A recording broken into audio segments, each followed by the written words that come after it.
apologetics must be a part of church discipleship. That's why morality is relative in Americans throughout the West today, because man now determines truth. And I believe that that's why the nation is in the state it's in, because they don't know the Word of God, and because the church has failed, in a sense, to hold forth the Word of God in the midst of a crooked and perverse generation. Welcome to Heritage of Truth. Today our guest is Rosemary Pope. Welcome, Rosemary. Welcome. Thank you for having me. It's so good to have you. You have a book called Joy in Suffering, a memoir of one couple's pregnancy losses and how they found happiness. This is not that uncommon, is it? It's not. It's not. There's a statistic that 1 in 4 women will experience a miscarriage. So it's definitely very common. How many children have you lost? I have 4 waiting for me in heaven. 4. Okay, now so there's some. Why don't you just tell us a little bit about the story? Okay, my first child, his name is Enoch, and he was stillborn at about 7 months.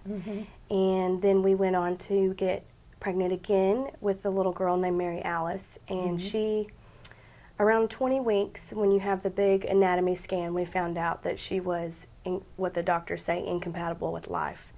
And she had some pretty severe issues, and they gave us the option to, or gave me the option to terminate.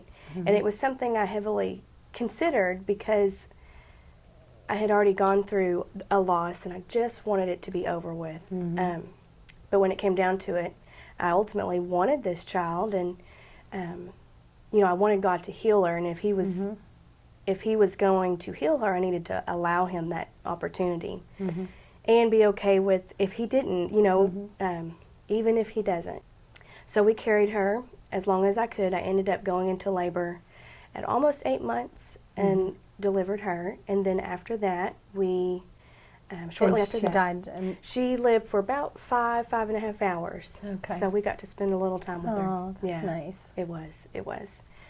Then we went on to get pregnant again shortly after that with a little boy. He is Bobby the 4th, but we all call him Buddy because all 4 Bobbies are still living. He is 7 years old now. It was a very easy pregnancy, and after he was born, we got pregnant again. In about 7 weeks, I miscarried that baby. And then a couple months later, we got pregnant again, and we had barely known we were expecting, and on a Christmas Day of that year, I miscarried that baby. And then a month or 2 later, we got pregnant again, and had another very easy pregnancy, and delivered a little girl named Lucy Joy. She is now 4, and then we went on to have Casey. He is 2. Great. Yes. I'm so glad you didn't give up. Me too. Me too. But was it hard not to give up? It was. It felt like pregnancy had become just such a nightmare, and it was such a hard thing. I didn't want to go through that again. But I just remember hearing the Lord saying, just try again, just trust me. So I was like, okay, fine. I've done it twice before. And it went very well, very well. So I'm glad I trusted him.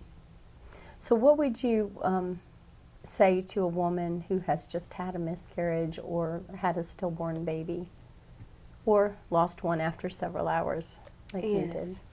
I mean, that's actually a really tough thing because everyone grieves differently, and I would take the less is more approach. Even though I've had several losses, I've handled each one differently. And so when it comes to other women, even though I've had losses, I'm like, I know, am I saying the right thing? Am I saying the right thing? But I've learned the safest thing to say is just, I'm so sorry. Either I empathize with you, I know how hard this is, or sympathize. Just, I can imagine this is very hard. I just want you to know I'm praying for you. Another thing would be, a lot of times people will tend to say to someone who's grieving, let me know if there's anything I can do. And no one's going to tell you what you can do. So, but if you want to help or want to give in some way, just do it. Whatever it may be, coming over and doing a load of laundry or delivering dinner or just a simple card saying I'm thinking and praying for you. Just do it. Just do it. That's good to know. There was a ministry at one of the churches we went to at one time where people would write cards. And one of the, I just felt like they did not train these people very well. One lady who had had a child die halfway through the pregnancy received a card that said, oh, but you can have another one. Kind of like a real, sorry this happened, but you can have another one. Yes, I think it's a very well-meaning thing to say. I'm trying to be positive in the situation. I was about 20 years old when I had my stillborn son, and so that was one. Oh, you're young. You'll have more. Those comments stopped after my second one. They were like, it was just I don't know how this is going to go. But that first one, it was really hard to. It was just a smile and nod. Thank you. Yeah. But it was. There's a C.S. Lewis quote, and I won't quote it verbatim, but it's from his book A Grief Observed, and he uses the analogy of mothers, and that if they lose a child or lose a baby, their joy and gladness comes the fact that baby's in heaven, but never again, like their motherhood must be written off with this child. Never again will they get to hold their baby or bathe their baby or see the grandchildren from that baby. Their motherhood must be written off, and that's what it was like. You just, everything you had hoped and dreamed and planned with this child it's just gone. You can't get it back. So that's hard. It's very hard. Very hard. And so is this, I know that usually with time grief lessens, or at least it doesn't hurt quite as much. Has that happened with you? Definitely. It would get easier. Things didn't go back to normal as before, because I experienced something very different than I had ever had before. So you just learn to deal with it, and it does get easier. But there's definitely things that would trigger, like a friend having a baby shower, or seeing a big old round belly in the grocery store or something like that. It was always, those could trigger things, and you wouldn't, you'd learn to, okay, I see that pregnant mom over there or that newborn baby, I'm okay. But then sometimes it would just hit you out of nowhere, and it was as if the loss had just happened again. But that time becomes few and far between. And honestly, as I've been blessed with other children, it doesn't take the place of the children I've lost, but it makes the losses easier.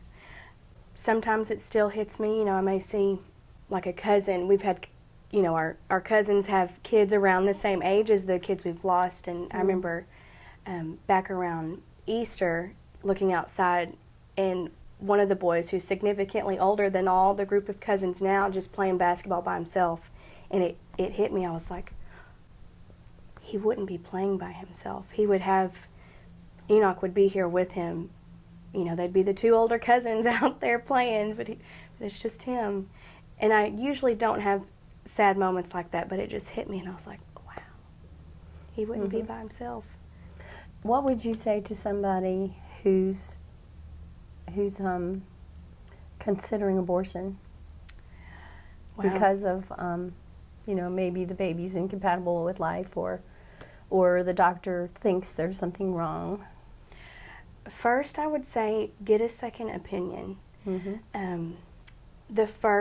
So I used a midwife. If I am able to use a midwife in a pregnancy, I like to go that route. And so we had started out the pregnancy with Mary Alice with a midwife, and for obvious reasons we couldn't continue to use her. But she still wanted to, free of charge, she still wanted to come with us to all our appointments and everything. So a appointment with a perinatologist, which is a specialist to babies inside the womb. She came with us to that one, and we had told him, hey, we know there are things not right, so just tell us as you see them. We're okay, just tell us. And so he did. He was very frank. And afterwards, he just said, so this baby is incompatible with life. There is no chance for survival. Oh, he also said, you were at chance for a heart attack or a stroke. Oh, wow. And I would, if you are able to terminate this pregnancy, you are, the board of directors at this hospital and everything would approve you having, terminating or having an abortion. And thank goodness my midwife was there, because she had the level head to say, can we get a second opinion? And because I would have just gone with what he said, because I'm just such in this emotional state. But thank goodness she was able to think, let's get a second opinion. And he said, absolutely. And so a day or two later, I believe, we went and saw a colleague of his at a different clinic. And he said, of course, incompatible with life. There's nothing that we can do. And my midwife then asked again, well, is she a high risk? The mother, is she high risk? And he said, not at all. She's not at any more of a risk of a heart attack and stroke as someone having a vanilla pregnancy or a normal pregnancy. And so ultimately, the decision, it wasn't, am I at risk or anything? So that was comforting to know. So always get a second opinion. It's hard. It's a hard decision. I understand struggling with that. Always get a second opinion, and don't act too quickly. If you are able to, don't act quickly. Sleep on it, pray about it, and just see what God will do.